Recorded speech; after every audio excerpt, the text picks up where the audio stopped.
We dismiss history at our peril. Liberty Nation Radio with Mark Angelides. NATO on the rocks. Justice Sonia Sotomayor running for cover. Joe Biden's inflationary gambits spiral out of control. And do we need to call in Scooby-Doo to solve California's homeless crisis? All this and a whole lot more on today's show. Welcome back to Liberty Nation Radio right here on the Radio America Network, heard coast to coast. I'm your host, Mark Angelides. On today's show, we're going to delve deep into all that ails America. You don't want to miss out. And I'd like to say a special thank you and hello to our listeners out in Park Hill, Missouri on KFOM 1240 AM. Thank you for being here and being part of the team. Remember, this show is proudly sponsored by LibertyNation.com, where you can access podcasts, breaking news, analysis, and a range of biting and brilliant shows to whet your appetite for freedom and your fondness for the great American Constitution. Let's get started. As the eastward expansion of NATO goes into Asia and membership shenanigans are afoot, what challenges is the alliance facing and are the public behind the organization? Well, these are just a couple of the questions I hope our next guest, retired Air Force pilot and former Deputy Undersecretary of Defense Controller, Mr. Dave Patterson, can answer. Thanks for being here, Dave. Thank you, Mark. Happy to be with you. So, Dave, I'm hearing reports that NATO is looking to expand membership to countries in Asia. Now, isn't this essentially just trying to surround Russia? Well, you would think so. I don't think that is going to get much traction. It's been on people's minds for a very long time. You had the Secretary General who visited Asia not long ago, South Korea, I believe, and Japan. And I think that, NATO leadership would certainly like to expand its footprint to, as you say, envelop our adversaries, China, and to a certain extent, Russia on the Far East side. But I doubt that it will get much traction other than just people talking about it. Okay, because when I was in Iraq, I kept getting offered positions or postings to Afghanistan. And I asked once, why are we so heavily deployed in this area, And the response was basically that, well, Iran is right in the middle and we can close that trap whenever we want. Now, surely Vladimir Putin or whoever comes after him won't take kindly to living in essentially what's a permanent political and military snare. I mean, it didn't bring Iran into the international fold, did it? No, it did not, and nor will it. We've not been very good, actually, at projecting our forces and projecting our national security interests of late, and I don't think that this idea is going to be particularly useful. I mean, think about it. You're Belgium.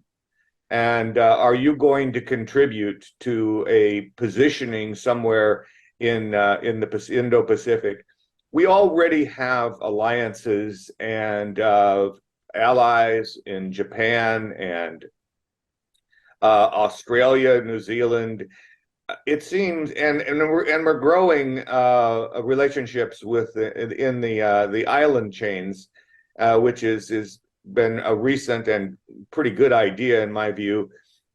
But the fact is that it's not likely that Italy is going to get all excited about deploying forces while leaving, their responsibilities in Europe.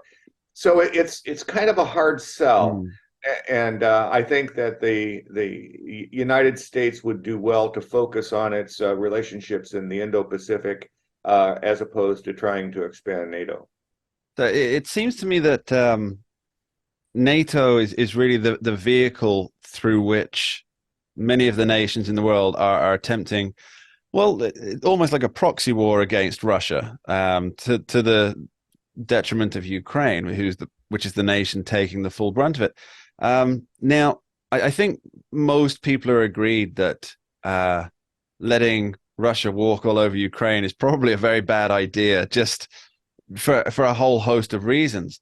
But is NATO the right vehicle for such quasi-military actions? Because it doesn't seem to me that it is, because there are countries outside of NATO that are involved in the Ukraine war effort without putting boots on the ground. Uh, and so it seems that NATO's, it doesn't really seem to me to be the right thing. I think I'm getting a bit lost here, but what's your I take think on you're that? right. I mean, you're right. I mean, you have to look at NATO and the foundation of NATO and how it was formed, and specifically what it was designed to do originally, and that was to contain the Soviet Union and any sort of mischief they might bring to the Fulda Gap and Eastern Europe. Now you have a totally different dynamic, but nonetheless, the fact that you have the as Secretary Rumsfeld likes to refer to it as New Europe, as a Mm. buffer between Russia and its somewhat extravagant designs on the rest of Europe. I think that you know it's got its hands full.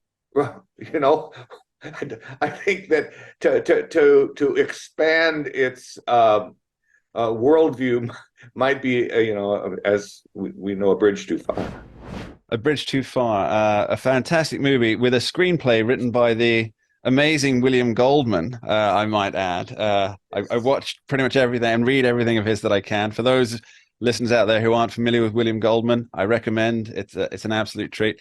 Now, let's get back to the US relationship with NATO. At the moment, it seems as though Joe Biden is prioritizing, and this might be the right thing to do because you go where the fires are if you're a fireman, right? But he's prioritizing um, the military capabilities and instructions of NATO over what's happening in the US. And I wonder, is that risking a long-term detriment to the idea of nations as a whole having their own militaries rather than being part of a larger military group? I think so. I think you hit the as they say, the nail on the head, and you're exactly right. The way the Biden administration seems to think about foreign policy generally, you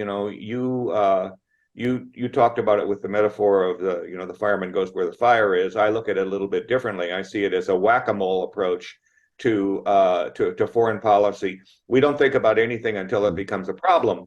But most recently with Ukraine and Biden's approach to it, I mean, I thought it was terribly inartful to before everything even started to basically tell Ukraine that nothing was going to happen in terms of its membership until the Russian invasion problem was solved. Now that did two things really. It irritated Volodymyr Zelensky, but it also told the Russians that they had a free range to do whatever they want for as long as they want. And they should have gotten that impression Mm. anyway when the Biden administration says, we're going to be there as long as it takes. Oh my goodness, that certainly is not comforting for those taxpayers who see their money just going down the Ukraine rat hole. Yeah, I remember a short time ago, several presidents talking about we've got to end the forever wars. And it I think is, Biden was one of yeah, those he actually this was, yeah. yes. Only after Donald Trump started the Afghan withdrawal. But well, that's a whole other can of worms to go into. But I mean, is it likely that Ukraine's going to become Joe Biden's personal Afghanistan? It's entirely possible. I think too, you have to look from my perspective. I look at the dynamics of the leadership in NATO, and we see President Biden because he's the face on the milk carton here in the United States. But the fact is that if you want to know who the real, I believe, mover and shaker in NATO is, it's Jens Stoltenberg, the General Secretary. I mean, he's the one who people take his calls, and he seems to have a much more adult and thoughtful approach Mm. to all of this. He didn't come out first and say any of these things. I mean, he he understood what they mean in Europe and how people take those kinds of comments. Yeah, it's loose lips sink countries, I think is the deal. Dave Patterson, thanks ever so much for joining us. Hey, thank you, Mark. Happy to be with you. We dismiss history at our peril. Liberty Nation Radio with Mark Angelides. Don't get caught up in the media madness. Join our movement for free thinking and free speech at libertynation.com. Publishing news and analysis 24/7 with original articles by our team of authors who tell it like it is. Join us each week for online TV shows, The Uprising Podcast, and Liberty Nation Radio. We believe in free thinking and free speech. We are libertynation.com.